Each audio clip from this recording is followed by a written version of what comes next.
But it's important to recognize it wasn't that he loved himself, he loved the image of himself. When we look at narcissism, we also have to look through the lens of culture. Hi, this is Jim Breon. Welcome to this YouTube channel where we discuss all things mental health. What I'm going to be talking about today is the narcissistic spectrum. We talk a lot about narcissism and narcissistic personality traits, various types of narcissism and how it shows up in people's lives, how people are impacted by living with somebody with this kind of antagonistic personality style. And what I want to do is hopefully educate people so that we can actually understand what we're actually talking about, because the word narcissism is something that's thrown around and misused by a lot of people who don't really understand the concept. You know, narcissism is what happens when a person has a highly conflictual, antagonistic personality style, where they're arrogant and feel better than other people. They're superior, they're grandiose, they manipulate people in order to raise their self-esteem and tear down another person's self-esteem. They really need to be validated all the time. But many people think, you know, why do we talk about this so much? Because it's supposedly only impacts about 1 to 6% of the population. The reality is that narcissism is a spectrum disorder. Not everybody that has really serious negative pathological levels of narcissistic traits has narcissistic personality disorder. People fall somewhere on a spectrum, and I want to talk about what that spectrum looks like. One thing to recognize is that there is such a thing as healthy narcissism, and there's pathological narcissism. Healthy narcissism is something that we think of as a developmental trait that children go through when they're about 2 years old. They start to learn important concepts like me, like mine, like I, mine, and they start to, identify themselves as a separate individual from other people with needs, and they really focus on that. Sometimes that's referred to as the love affair with the world stage, where a child starts to realize that they can do things and they feel happy and proud about the things that they can do. A person going through these developmental stages in a healthy way then also learns that other people have needs as well, and their needs are just as important as mine, and I don't need to be superior. I can be happy being connected rather than superior. In many ways, a person that develops pathological levels of narcissism doesn't really progress through that stage where they realize that other people have needs and they're just as important as theirs. They kind of get stuck emotionally around, toddler years. When people think of narcissism, sometimes they think, isn't that just somebody loving themselves and, maybe loving themselves too much? It's a good question, but it's actually not what that's about. Narcissism is not a narcissist is not somebody who loves themselves. They love their image. They're obsessed with the image, particularly what other people think about them. The word itself comes from the ancient Greek myth of Narcissus, who was a demigod, who was a beautiful young man that people fell in love with, but he never returned their love. And the story, there's very different versions of the story, but one version of the story is that he, was condemned to be obsessed with his own beauty, and he died at the side of a pool gazing at his own image in the water. But it's important to recognize that it wasn't that he loved himself, he loved the image of himself. Now, there's nothing wrong with loving oneself. In fact, it's important and it's needed in order to develop healthy self-esteem. And it really is true that unless we can love ourselves on some level, that we really can't love another person well. When we think of love, authentic love, it involves things like loving kindness, compassion, wishing well to other people, embracing them, accepting them, experiencing sympathetic joy, taking pleasure in their happiness. And love also involves affirmation, even admiration. But when a person needs the adulation, the admiration, the constant affirmation, the validation of themselves for its own sake, In other words, they can't have a healthy self-esteem without all of that. That's when we start to look at pathological narcissism. And this is the dilemma of the narcissist. They project grandiosity onto other people, yet internally often feel very needy, very dependent on other people for their self-esteem. And they engage in various types of manipulation in order to get their needs met. Relationships with them are transactional. It all comes down to, what have you done for me lately? There's a rivalry between them and other people, and they have a high level of self-importance, entitlement, and they lack in empathy.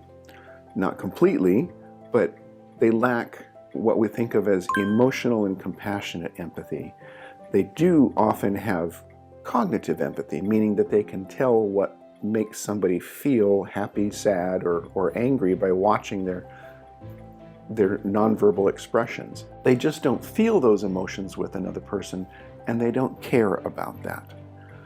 There's various types of narcissism. There's something we think of as overt narcissists. These are the overtly grandiose people that will tell you that they're better than everybody. They're very sensitive to any sense of rejection, so if anything is said negative about them, they go on the attack and they want to tear people down. They'll try to ruin other people. There's also what we think of as vulnerable or introverted or covert narcissists who secretly hold beliefs that they're better than other people, but they won't actually tell that to other people. They offend from the victim position. There are sexual narcissists who see themselves as, the ultimate sexual being and can't imagine why anybody wouldn't want to be with them and feel entitled to be sexual with anybody they want. And there are communal narcissists. These are people that often are giving and involved in all kinds of nonprofits, work for companies where it's about helping people, but their real need is not to help people, but to be seen as somebody who's helping people. They want the adulation. They really don't care about doing the day-to-day work as much as they care about showing up for the benefit and taking an award in front of a bunch of people. Now, the DSM, the Diagnostic and Statistical Manual, which helps us look at criteria to define different mental health issues, looks at narcissistic personality disorder and assumes that it's about 1 to 6% of the population. I've always been curious as to how they come up with those numbers, because somebody with NPD is not likely to enter therapy or get help. They're not likely to admit that they're a narcissist because all of those traits of narcissism are egocentric. In other words, they don't feel that it's a problem in their life. So I'm not sure how we actually accurately count these people. Personally, I think there's a real problem with the diagnostic criteria also, because in order to diagnose somebody with that personality disorder, all of those traits have to cause significant problems in the person's life. And most narcissists aren't suffering because of their narcissism. The people around them suffer because of their narcissism. So, talking about narcissism, again, getting back to the important point to recognize that it's a spectrum disorder. On the very low end of narcissistic traits is what we think of as healthy narcissism. Feeling good about yourself and your impact on the world, but not feeling better or less than anybody. Some people actually think that before that stage on the spectrum, there's another stage called egoism, which is somebody who is so afraid of appearing to be narcissistic that they subsume all of their needs and they never voice their own needs. And then there are gradations along the spectrum. At the far end over here is narcissistic personality disorder. And even farther from that is what we think of as malignant narcissism, where somebody has pathological levels of narcissism, but also of antisocial personality.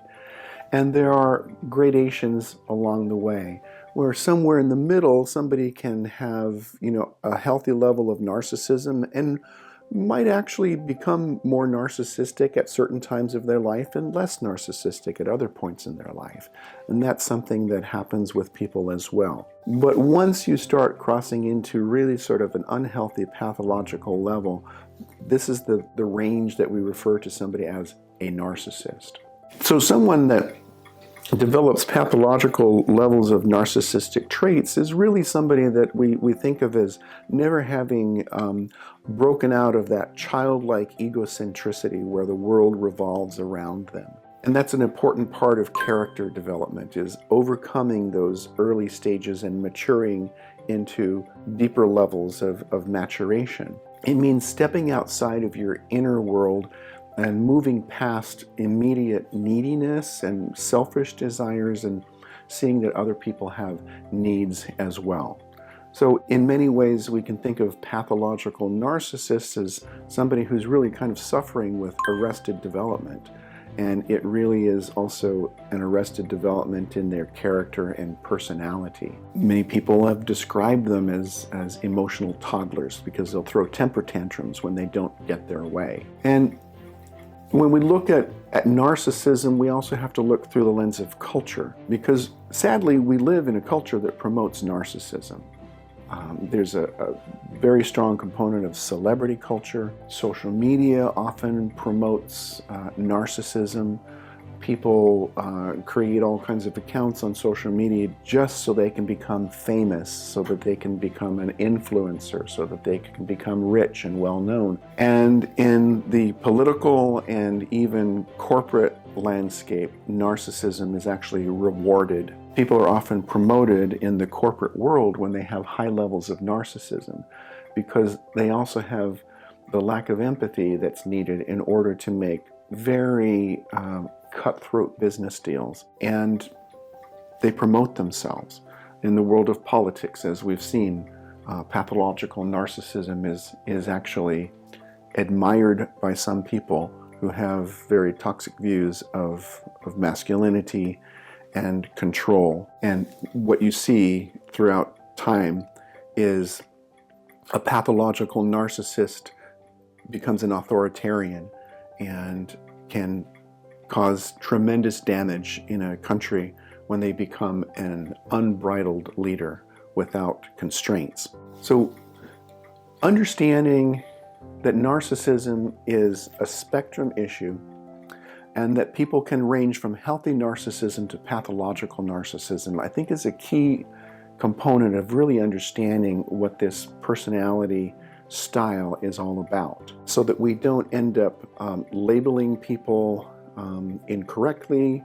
We really shouldn't be doing that in the first place, but we're also not making diagnoses of other people without really understanding what we're talking about. And really a diagnosis of somebody really has to happen from a trained mental health professional. I hope the video is helpful in clearing up some ideas about narcissism, and encourage you to like and subscribe, sign up for notifications so we can let you know when more material's coming out. And as always, feel free to comment and start a conversation. And until the next time, take care of yourselves and take care of each other. Bye-bye.